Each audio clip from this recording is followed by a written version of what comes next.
Because right now, Pittsburgh's best sports show is about to begin. Call us or tweet us. We've got things to talk about on the Ireland Contracting Nightly Sports Call. Good evening, everyone. Welcome inside the Fan Cave. Bob Pompeani here at 412-575-2600. This is the Ireland Contracting Nightly Sports Call. Joined tonight by Andrew Fillipponi up at 93.7 The Fan on what was a very busy day, as it turned out. Who would have thought Myles Garrett would be gone after he signed that big deal last year, 4 years, $160 million.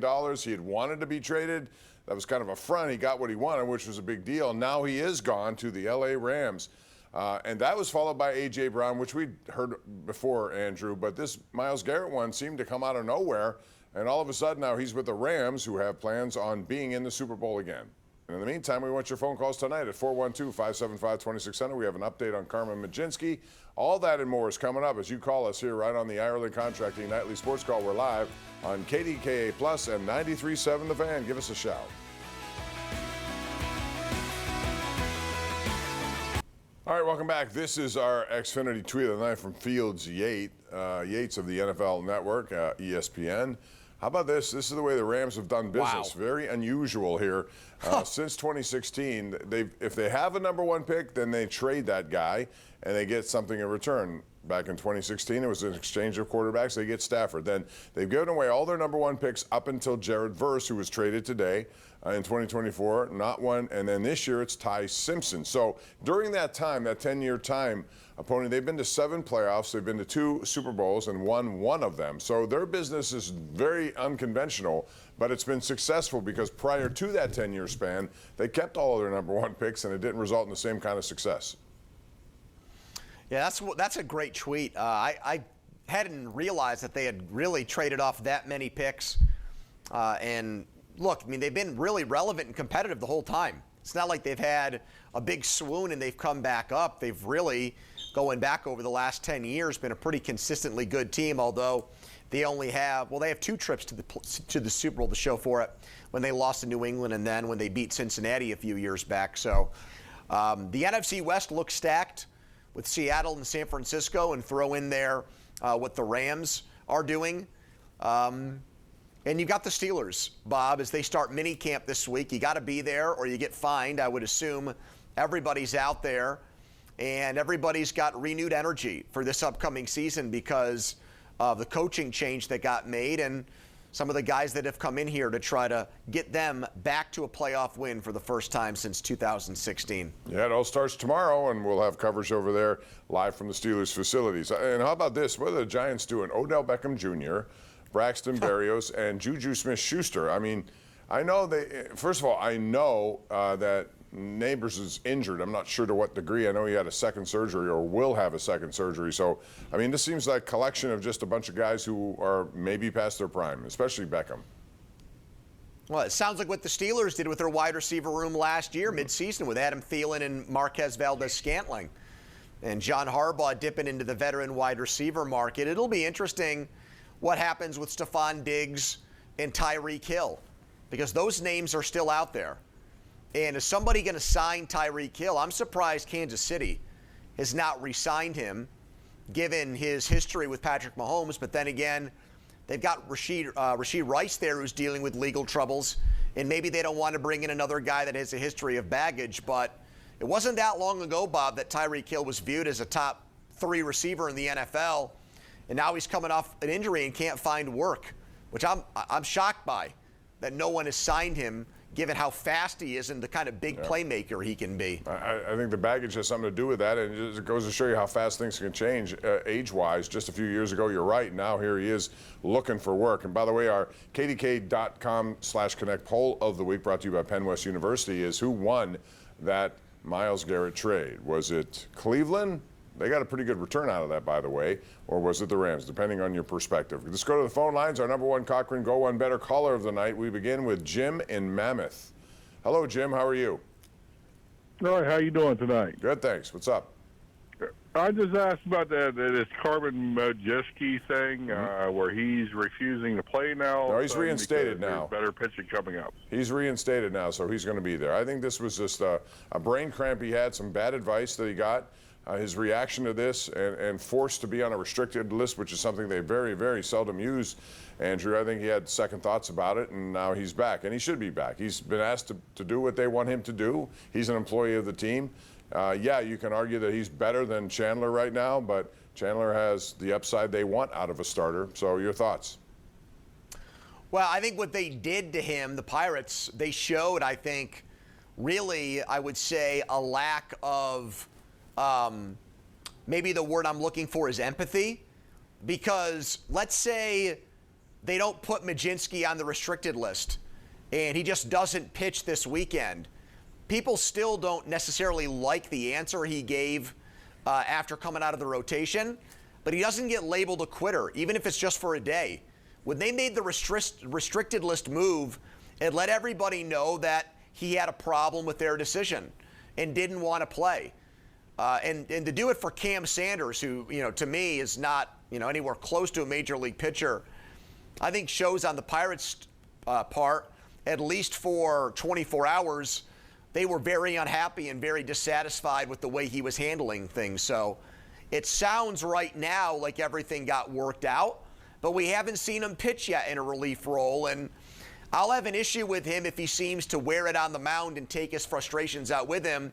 And if he fails in that role or doesn't pitch as well, then I think he's got to own personal accountability and personal responsibility for that. But it just did not take very much for a guy who, frankly, I thought he was getting a raw deal. And now I'm, perturbed by the way Carmen Mlodzinski, by the way he's handled this whole thing. And all it took was 2 days, and look what it's done. And it's difficult as you're a player. You got to deal with that, especially if things go bad.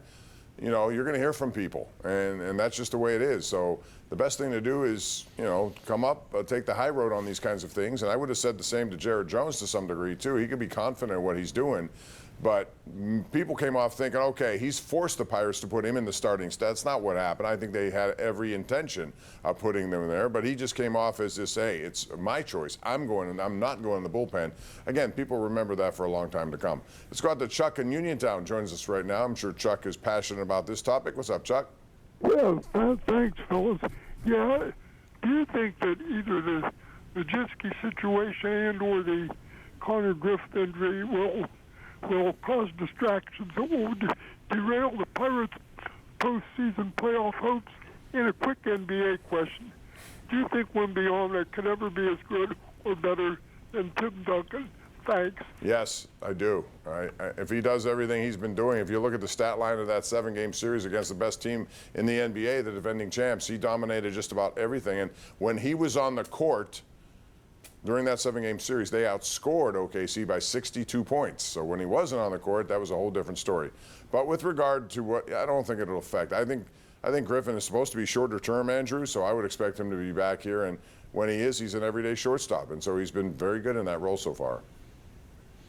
Yeah, look, do I think it has the potential to derail things? Sure, not so much necessarily because of the drama that comes with it, but because how these guys perform in roles that, other than Mlodzinski, they have not done great at. Jones had an ERA over 4 before he got hurt and missed more than a year. We know that he has dominant stuff, but he doesn't always harness it. And the same can obviously be said of Bubba Chandler, who walks too many guys. They've only won 2 of his starts, and every time he doesn't pitch, they seem to win, and he's an automatic loss for the Pirates when he is out there. So, yeah, that's got to get sorted out in a very competitive division, and we'll see how Mlodzinski does, and also how they deploy him will be important. When does he pitch? Where does he pitch? And then obviously, how does he pitch? But these are definite questions, and you want to believe that Connor Griffin, this is a very minor thing, but you hear about elbow issues for a guy that has to make that throw from shortstop and has had to do it a lot in his life already, and you hope it's not something, Bob, like a pitcher injury where he needs to go under the knife to repair that. We've seen guys like Bryce Harper do that, and they were forced to change positions basically for a year where he became a first baseman in DH. And you don't want that with the guy you just gave the biggest contract to in team history. Kevin in Washington is up next. Hello, Kevin. Welcome to the Sports Call. Bob, and Lou. Hey, I got 2 questions for you. One is these Cotton, which is going to get a lot of starting roles. for this year? And 2, do you think the Pirates are going to get into the playoffs? Eli Heidenreich is just trying to get on the team at this point. 7th-round picks, log odds against them, although I think Mike McCarthy appreciates what he did at Navy. He was one of those Swiss Navy knives that they love to have on a team. But, we'll see how it goes in the preseason. But there's no guarantee there. I hope he does. He's a great kid, and I think he's going to work his butt off. And as far as Pirates, long way to go, 4 more months. So tough division. You can't fall behind too far. Well, they've got a prolific lineup and an offense that puts up runs, which is such a far cry from last year and vast improvement. They did it in one offseason. So they deserve a lot of credit for that. They went out and spent money. And that's without Ozuna, finally. Andrew. What the heck? He's just done doing anything. Can't even get in the lineup now. Exactly. If he was hitting as he was brought on to do, I mean, even better the numbers would be offensively, which are near the top of the league. Brandon Lau, O'Hearn comes right back, hits a home run. We've seen big internal improvements from guys like Gonzalez and Horwitz. Brian Reynolds looks to be his old self. Cruz is taking off even with all the strikeouts. So it's a complete lineup. There's depth to the lineup. And, yeah, as long as their bullpen gets better and their starting pitching stays where it's at, where 4 out of 5 days you feel like you're getting a good start, then I think they're in position to be one of the 6 teams that makes the playoffs this year, Bob. You had asked about when we may see Majinski. It could be tomorrow. If Chandler struggles again, he could be the first guy in on that situation, so we'll find out. We got to go to a break. We'll take it right now. Come back with more right here on the Ireland Contracting Nightly Sports Call. It's KDKA Plus and 93.7 The Fan. All right, welcome back. Bob Pompeani, Andrew Fillipponi. We continue here, and we're going to try to squeeze in Patty real quick because she's been hanging on. Hey, Patty, go right ahead. Hey, I was just calling. I had 2 questions.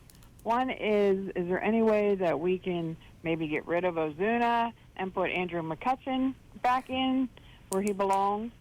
And what is it with Greg Brown? He gives up.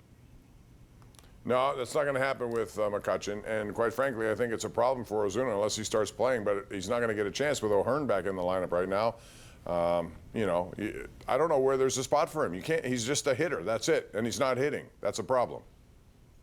Well, because O'Hearn isn't ready to play the field yet, so that really compounds things for him and puts him on the bench and, basically relegates him to being a pinch hitter because he can't play the field anymore at this point in his career. Yeah, it's a tricky situation. You don't want to just flush that $12 million investment down the toilet. I thought he had a decent May. April was awful. I thought he picked it up this month where he'd have some big hits and some power moments, but nowhere close to what they thought they were getting when they made that signing. And that is, like we pointed out last segment, the oddity of them having such amazing offensive numbers is that they've gotten zilch from one of their biggest offseason pickups. We're going to find out tomorrow who the pitcher of the month is, Andrew. I'm just curious your take on this because we've seen Christopher Sanchez give up no runs. It's got to be Sanchez. It has to be. I like Ashcraft. Mizorowski's been tremendous, though. Yeah. He's been. Well, Sanchez had one of the longest streaks by a left-hander ever, Bob. Yeah, and we're not even talking Ohtani, but if you look at his numbers, it's right up there as well. It's going to be interesting, the Cy Young race for sure. All right, Pony, thanks very much. Appreciate it as always. We'll see you back here tomorrow night. That's going to do it for us. Thank you for joining us at home.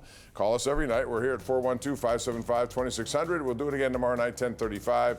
We have a lot to get into on a nightly basis. Tomorrow we'll have the Pirates and Astros in Game 1 of their series. Thank you for joining us. Have a wonderful evening, and we'll see you back here tomorrow night.